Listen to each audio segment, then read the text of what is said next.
আমি ডাক্তার অর্পিতা জাহানিভা। আজ আপনাদেরকে জানাবো এমন কিছু আয়ুর্বেদিক টোটকা যা ঘরে বসে কাজ করবে ওষুধের থেকেও দ্রুত। বিশ্বাস না হলে ভিডিওটা শেষ পর্যন্ত দেখুন। এই ঘরোয়া উপায়গুলো হতে পারে তোমার ছোটখাটো অসুখ প্রাকৃতিক সমাধান। বমি হলে 1 গ্লাস পানিতে 2টি লবঙ্গ দিয়ে ফুটিয়ে খাও, সঙ্গে সঙ্গে বমিভাব কমে যাবে এবং পেট ঠান্ডা হবে। ডায়রিয়া হলে সমাধান হিসেবে ভাতের সঙ্গে টক দই খাও, এটি পেট শক্ত রাখে ও পানি শূন্যতা ঠেকায়।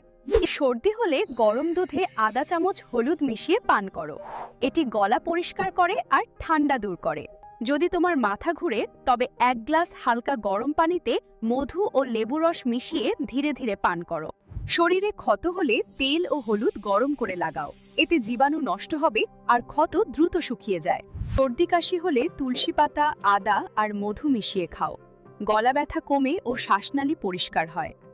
যদি তোমার দাঁতে ব্যথা হয়, আদার রস হালকা গরম করে ব্যথার জায়গায় লাগাও, এতে প্রদাহ ও ব্যথা দ্রুত কমে যায়।